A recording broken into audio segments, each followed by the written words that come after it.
नजम सेठी साहब, आज का शो हम शुरू कर रहे हैं आईएमएफ और उसकी फिर सब कैटेगरीज़ के जो आईएमएफ की डिमांड्स हैं, ये उनको लेकर पाकिस्तानी पॉलिटिक्स में आइंदा आने वाले दिनों में क्या हो सकता है। ख़बरें चल रही हैं कि आईएमएफ ने डू मोर का मुतालबा किया और उसमें सबसे पहले उन्होंने कहा कि आप एनएफसी को तो रिव्यू करें। हमने अब उस पर डिबेट भी चलते देखी कि मिफ्ता इस्माइल साहब तक कह रहे हैं कि पाकिस्तान के इक़्तिसादी मसाइल शुरू ही एनएफसी अवार्ड के इजरा के बाद हुए। अब एनएफसी हो गया या प्राइवेटाइजेशन हो गई, इसको लेकर पाकिस्तान पीपल्स पार्टी या नून लीग में आने वाले दिनों में जो भी हो सकता है वो तो फ्यूचर की बात है, लेकिन एक मामला उससे पहले हो गया और उस मामले को लेकर लोग अब अंगश बदंदा हैं, दांतों में उंगलियां दबाए बैठे हैं कि आगे चलकर क्या होगा और कितने नाको चने पाकिस्तान पीपल्स पार्टी चबवा सकती है वज़ीर आज़म शहबाज शरीफ साहब को। लेकिन उसमें शहबाज शरीफ साहब पर भी हैरत। अब इरसा कंट्रोवर्सी की बात हो रही है, आप तो जानते हैं कि क्या है उसकी तय में। उस पे शहबाज शरीफ साहब ने एक बड़ी जल्दी में डिसीजन लिया, पीपल्स पार्टी को उस पर दौरे पड़ गए और पीपल्स पार्टी और सिंध दोनों ने तशवीश का इजहार किया। उन्होंने कहा आपने बाकी सूबों को भी कंसल्ट नहीं किया, इत्तेहादियों को भी कंसल्ट नहीं किया, आपने कैसे निगरान हुकूमत के दौर में होने वाले एक मुतनाज़ ऑर्डिनेंस को बुनियाद बनाकर इरसा के चेयरमैन जफ़र महमूद साहब को, रिटायर्ड ब्यूरोक्रेट है, उनको आपने अपॉइंट कर दिया, आपने हमें पूछा तक नहीं।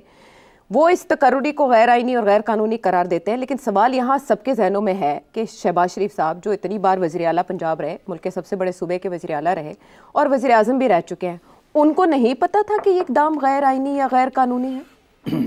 बड़ी लंबी चौड़ी आपने तमहीद बादी। हाँ, वो ये कि और असली सवाल आखिर में आके फिर आपने पूछा, उसका तो एक सेंटेंस के अंदर जवाब है, मगर पहले मैं वो जवाब दे देता हूँ, फिर मैं भी लंबी बात करूँगा। अच्छा चले, बदला ले लें आप। मैं बदला लूँगा। देखिए, शहबाज शरीफ साहब तो एक फ़ोन कॉल की मार है ना। किसकी? Red line. Red line. अच्छा, तो जो उनको कहा गया अगर लगाएं, उन्होंने लगा दिया। तो मेरे ख्याल है उनको तो शायद ये भी नहीं पता होगा कि इरसा है क्या। इंडस रिवर सिस्टम अथॉरिटी, और वो कब हुई और क्या उसके अंदर तब्दीली है, उसके पीछे क्या सोच है, और ये जो लगाया जा रहा है, इस क्यों लगाया जा रहा है, लगवाया जा रहा है जफ़र साहब को क्यों लगवाया जा रहा है। उनको तो बताया कि जी लगा दो, लगाता जी।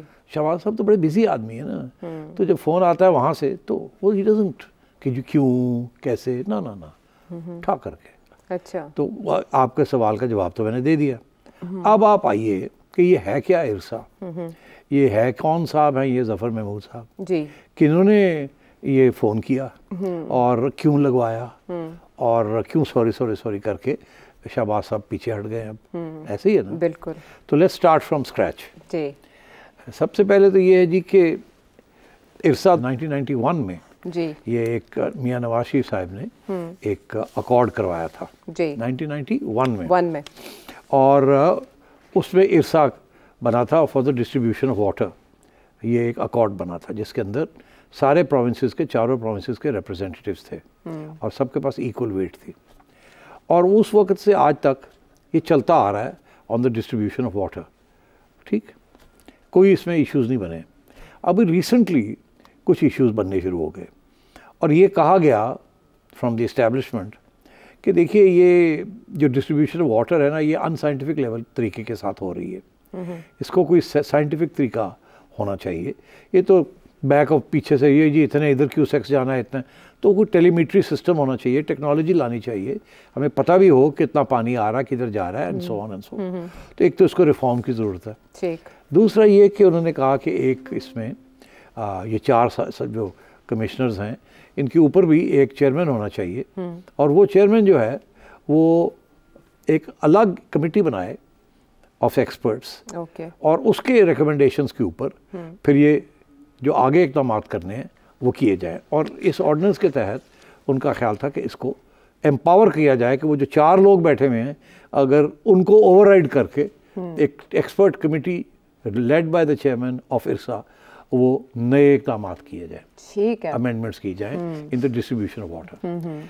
अच्छा, अब यहाँ तक तो बात आई, मगर सिर्फ क्या ये टेक्निकल बात ही थी कि जी वो पानी जो है इतना भी क्या इस्टेब्लिशमेंट को फिक्र आ गया कि पानी सही जा रहा है या पानी सही नहीं जा रहा, किसको मिल रहा है या किसको नहीं मिल रहा, तो इस्टेब्लिशमेंट का ये लेट्स नाउ शैल वी से द मिलिट्री इनकॉर्पोरेटेड, क्योंकि इट्स अ बिजनेस एंटरप्राइज, उनके बिजनेस इंटरेस्ट भी हैं एज यू नो, तो वो उनका क्या इंटरेस्ट था इसके अंदर, बिकॉज ये तो this is got nothing to do with the military water supplies. आप ये कह सकते हैं कि एक स्ट्रेटेजिक लेवल पे, सिक्योरिटी लेवल पे इंटरेस्ट हो सकता है कि जी वो कालाबाग डैम बन जाए और सबकी सहूलत हो जाए, मगर ये कि जी इरसा जो है इसको अब कंट्रोल किया जाए और वाटर सप्लाईज जो हैं उसके अंदर भी कोई मिलिट्री का रोल होना चाहिए। तो पहली बात तो ये है कि वो क्या इंटरेस्ट था, तो कहा यह जाता है कि वो टेलीमेट्रिक सिस्टम, टेक्नोलॉजी, ये चीज़ें, क्योंकि food security is now major item on the agenda, और ये सही है कि इस वक्त जो फूड सिक्योरिटी है वो नेशनल इंटरेस्ट में भी उसका एक ताल्लुक है, क्योंकि अगर आपकी जो प्रोडक्शन जो है वो कम हो रही है या पूरी नहीं हो रही तो जाहिर है इट्स अ नेशनल इशू। तो सिंस अब SIFC बन गई है नेशनल इश्यूज़ के ऊपर, जिसके अंदर मिलिट्री के रिप्रेजेंटेटिव्स बैठे हैं इन द नेशनल इंटरेस्ट, तो फिर ये इस किस्म की चीज़ों में भी उनका दिलचस्पी होगी, फूड सिक्योरिटी में, ठीक है। तो ये तो भाई ऊपर की बात, यहाँ तक तो बात समझ आती, मगर इसके पीछे एक और भी हल्की सी चीज़ चल रही है जिसकी तरफ तवज्जो दिलाना ज़रूरी है। वो ये कि कुछ अर्सा पहले पंजाब हुकूमत ने कोई 1 मिलियन 10 लाख एकड़ के करीब ज़मीन लीज आउट कर दी है टू ए मिलिट्री एंटरप्राइज, जिसका नाम है फॉनग्रो, जो कि फौजी फाउंडेशन की एक सब्सिडरी है, उसके साथ तल्लुक़ है फौजी फाउंडेशन का, जो कि वेलफेयर, आर्मी वेलफेयर के साथ जिसका तल्लुक़ है फौजी फाउंडेशन का। तो अब बात आई कि फॉनग्रो को 1 मिलियन एकड़ ज़मीन पंजाब हुकूमत ने दी है चोलिस्तान के इलाके में और फोर्ट अब्बास के इलाके में। वो सारा डेजर्ट इलाका है, वहाँ कोई पानी वानी नहीं है, वहाँ कुछ भी नहीं होता। तो आपने सुना होगा कि रिसेंटली बहुत इंटरेस्ट है कमर्शियल फार्मिंग के ऊपर, कि जी जो डेजर्ट एरियाज़ हैं पाकिस्तान के उनको भी आबाद किया जाए और वहाँ भी प्रोडक्शन की जाए। तो उसमें military is now showing interest in commercial farming. उन्होंने प्रॉपर्टी डेवलपमेंट के अंदर की है, सीड डेवलपमेंट के अंदर की है, बैंकिंग के अंदर हैं वो, शिपिंग में वो हैं, एयरलाइंस में वो हैं। तो ये भी एक एरिया था जहाँ commercial farming because of food security. तो ये वो लैंड एक्विजिशंस हो रही हैं via leases from the provincial government, और वो एक पंजाब ही है जो दे सकती है, बाकी तो देते हुए थे कोई नहीं। तो ये लेके तो उसके ऊपर डेवलपमेंट किया जाए फार्मिंग। अब यहाँ इस इलाके के अंदर कोई वो नहीं है, पानी वानी कोई नहीं है। अच्छा, तो एक ये भी था कि ये फीजिबल नहीं होगा जब तक वहाँ पानी नहीं पहुँचेगा। तो पानी पहुँचाने के लिए इरसा के ज़रिए कुछ तब्दीलियों की ज़रूरत पड़ेगी ताकि वहाँ भी कैनाल्स जाएं और वहाँ भी पानी पहुँचे। अच्छा, तो ये इरसा सिस्टम के अंदर कोई और भी शाखें निकालनी हैं जाके पानी इन इलाकों में भी जाए और वो उनको फिर काश्त वहाँ हो सके।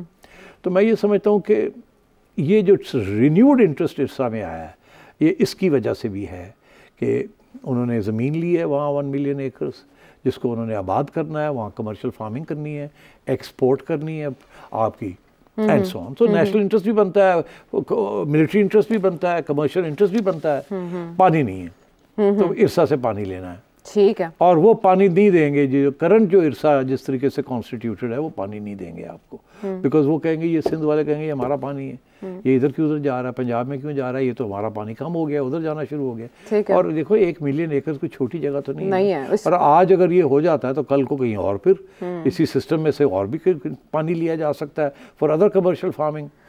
ठीक, तो मैं ये कह रहा हूँ कि इसके पीछे कुछ इस किस्म की चीज़ भी है। आगे अब आइए कि तो इसलिए शहबाज शरीफ साहब को कहा गया कि करो, असी उन कुछ थोड़ी जी तब्दीली करनी है इरसा। ठीक है, अब जफ़र महमूद साहब को क्यों चूज़ किया? अगर करना था और एक नया ऑर्डिनेंस आपने केयर टेकर्स के ज़रिए करवाया था जो कि अंगूठा छाप थे, तो जो भी होता था अंगूठा लगा देते। अब शहबाज साहब भी कुछ थोड़े कम ही हैं, मगर वो अंगूठे ही वाली बात है। तो जफ़र साहब को क्यों लिया? आप उनको कोई समझाता कि जफ़र साहब जो हैं एक इंटेलेक्चुअल हैं, एक वापडा के चेयरमैन रहे हैं, एक राइटर हैं, जिनकी एक इंटेग्रिटी है और उनकी जो अपनी सियासी और इकोनॉमिक व्यूज़ हैं वो छुपाते नहीं हैं, वो कॉलम भी लिखते हैं अखबारों में। उन्होंने एक किताब भी लिखी है वापडा की, वापडा कालाबाग डैम के ऊपर कि इसकी ज़रूरत है सख्त। और इनफैक्ट लोग ये कहते हैं कि अगर उनकी बात मान ली जाती तो आज इतनी बड़ा जो हमारा पावर का प्रॉब्लम है वो ना होता, मगर ये सिंध वाले और केपी वाले नहीं मानते ना, तो इसलिए कालाबाग डैम ठप हो गया। तो जफर साहब की तो व्यूज़ पता है। अब उनको आपने लगाना है तो फिर तो ये होगा।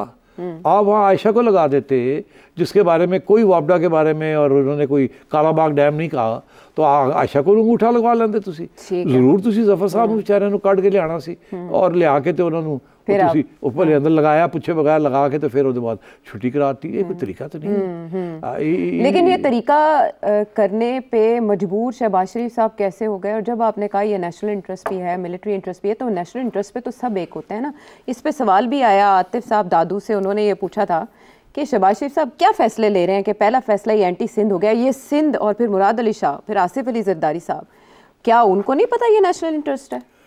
आसिफ अली जरदारी को पता है कि प्रोविंशियल इंटरेस्ट क्या है और नेशनल इंटरेस्ट क्या है। याद रहे कि आसिफ अली जरदारी साहब ने 2010 में 18th अमेंडमेंट की जब टेकअप किया था तो और उसके अंदर नेशनल फाइनेंस कमीशन अवार्ड भी उन्होंने किया था।